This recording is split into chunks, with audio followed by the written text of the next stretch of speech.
Hey, welcome to the 6th video. If you've made it this far, congratulations.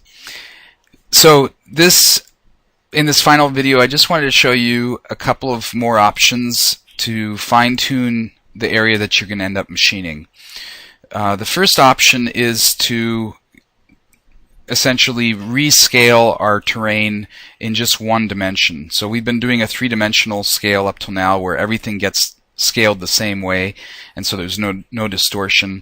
What if we wanted distortion here? So for instance, in this case, my terrain, if I wanted to emphasize the elevation change here, I would do that by going to my transform and scale, and instead of selecting scale 3D, I would use scale 1D. And scale 1D will only scale in one direction. And it's really best that you do this in the front viewport or perhaps the right viewport, although in this case I have a second object right behind it and it might be a little bit confusing. So choose one of the two viewports where you just have one object visible. So I just started my one scale command, or scale 1D, and it's asking me again for the object I want to scale. It's a lot like the three-dimensional scale. So I'm going to select my terrain, press enter, and now it's asking me for the origin point. And you want to make sure that the origin point is close to the top of your terrain. And my reference point is going to be down at the bottom of the terrain, somewhere around here. So these are both left clicks that I'm doing. And now as I drag, I'm creating a distortion going downwards like that. And you can see, if I were to go into ghosted view here, you can clearly see the difference between what I just did and what I started off with. So you could give more of an elevation change to an area that normally wouldn't have it. I'm going to undo this by just Control Z, and I'm going to rerun the command. So transform scale 1D, selecting my terrain and the top of the terrain as my my origin point. And again, this is happening in the front view, and my reference, or my second click, is going to be at the bottom, and this time I'm going to move up. So it's quite powerful as far as what we're doing here, because we're taking something that is typically a mountain and creating a flat surface out of it, or a surface with very little relief. So you can go from Mount Everest to the prairies or a flat area very quickly doing an operation like this. Okay, the final example I wanted to show you, I'm going to just undo that again.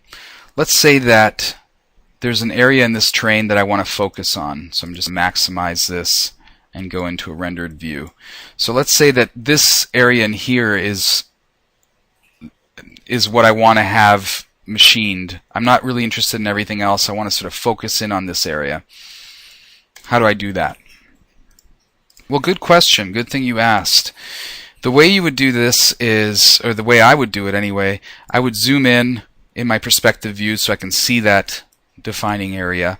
And then in my top view, making sure that I'm in ghosted mode so I can see through the box, I would find that same detail, which in this case is right here.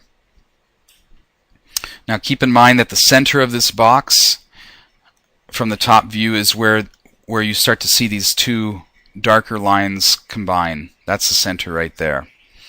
And so what I'm going to do is select my surface and then move that surface so that it's roughly in the center of the box from my top view. I think you can see that there. So this is actually moved now in the perspective view as well. And now I'm going to rerun that scale command again. So scale 3D, because I don't want to distort this, I just want to grow it basically. And it's asking me for the objects to scale. I'm going to select the terrain.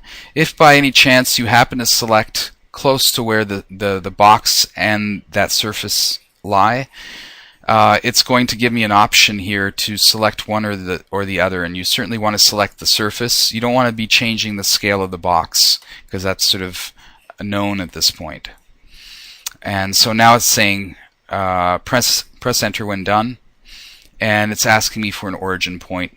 So again, I'm going to just zoom in, make sure that I have that detail as my origin point, and now I'm going to zoom out, and I'm going to set my reference at the end of that surface and just pull it out a little bit, and I can sort of watch what's happening in the right viewport or the front viewport as a reference for the scale if I need that. And when I'm done, this is what I'm looking at in perspective right now. That details looks about right, and so what I want to do now in one of the two, either the front or the right viewport, I'm going to do this in the front. I'm going to just lower this down so that my detail sinks below the top of the box, and you can see that it's now hidden well inside here. And now when I go and run my Boolean intersection command and select the surface as the first input, hit enter, the box as the second input, and hit enter again. And again, you got to give it a second to complete. And there we go. So I basically just grew the surface from that detail outwards, and so that detail down there is now sort of amplified or magnified here. Once you're done and you're happy with what you have, to save this, you're just going to go to this to the disk icon at the top here, or you can go to File and Save, and it'll ask you to give it a name and a location to save it to. So I hope that this helped. I will see you in class, and thanks for watching.